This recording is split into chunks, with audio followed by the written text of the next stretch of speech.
حکایت نمبر 21 سونے کی سوئی۔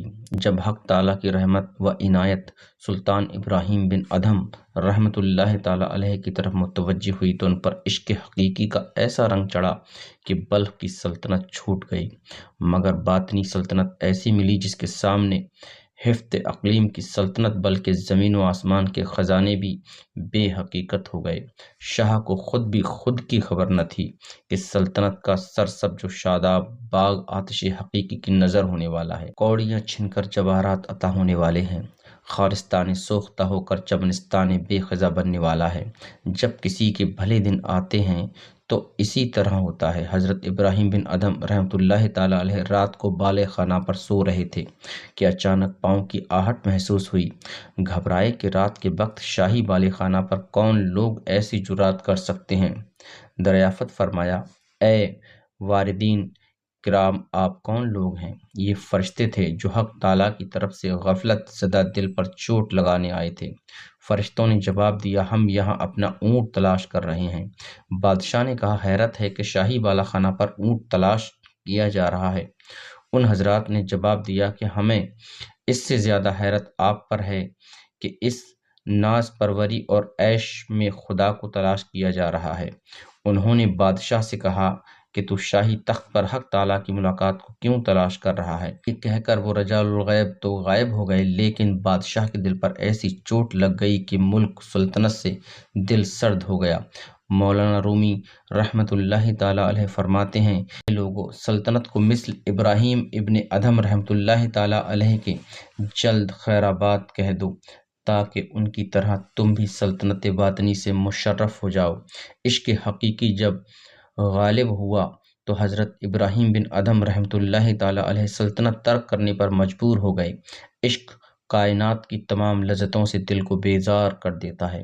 آدھی رات کا وقت ہوا، بادشاہ اٹھا، کمبل اوڑھا اور اپنی سلطنت سے نکل پڑا۔ سوز عشق کی ایک آہ نے زندان سلطنت کو پھونک دیا اور دست جنون کی ایک ضرب نے گریبان ہوش کے پرزے اڑا دیے۔ سلطنت بلخ ترک کر کے حضرت ابراہیم بن ادھم رحمۃ اللہ تعالیٰ علیہ نیشا پور کے صحرا میں ذکر حق میں مشغول ہو گئے۔ اے محبوب حقیقی، اپنے ذکر کے علاوہ مجھے کسی کام میں مشغول نہ کیجیے اور اپنے کرم کے صدقے میں اپنے عشق سے بھی معزول نہ فرمائیے۔ حق تعالیٰ کا ذکر ہی اس روح کی غذا ہے اور اللہ تعالیٰ کی محبت سے زخمی دل کے لیے ذکر حق ہی مرہم ہے۔ آپ 10 برس تک صحرائے نیشا پور میں دیوانہ وار عبادت میں مصروف رہے۔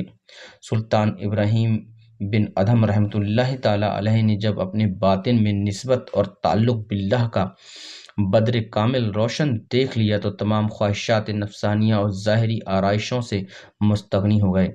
کہاں تاج و تخت شاہی اور کہاں اب دریا کے کنارے بیٹھے ہوئے گدڑی سی رہے ہیں۔ سلطنت بلخ کا وزیر اس طرف سے گزر رہا تھا۔ اس نے بادشاہ کو اس حال میں دیکھ کر اس کورے باطن نے دل میں سوچا، یہ کیا حماقت ہے، ہفت اقلیم کی سلطنت ترک کر کے مثل غداگروں کے گدڑی سی رہے ہیں۔ حضرت ابراہیم بن ادھم رحمۃ اللہ تعالیٰ علیہ کو معلوم ہو گیا کہ یہ کیا سوچ رہا ہے۔ آپ نے فوراً اپنی سوئی دریا میں پھینک دی اور بآواز بلند دعا فرمائی کہ اے اللہ تعالیٰ، میری سوئی مجھے واپس عطا فرمائی جائے۔ دریا سے فوراً ہزاروں مچھلیوں نے اپنے لبوں میں ایک ایک سونے کی سوئی لے کر پانی سے منہ باہر نکالا۔ جب اس امیر نے یہ کرامت دیکھی تو اپنے فاسد خیالات پر اور اپنی بے خبری پر سخت نادم ہوا۔ شرمندگی اور ندامت سے ایک آہ کھینچی اور کہنے لگا کہ افسوس، مچھلیاں اس مرد کامل کے مقام سے آگاہ ہیں اور میں انسان ہو کر ناواقف ہوں۔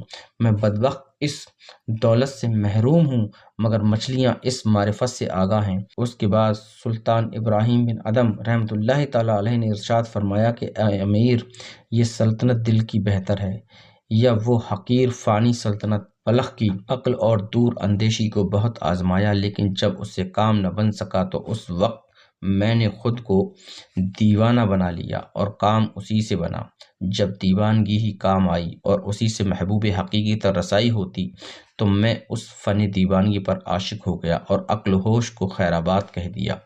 درس حیات، جو خدا کا ہو جاتا ہے خدا اس کا ہو جاتا ہے۔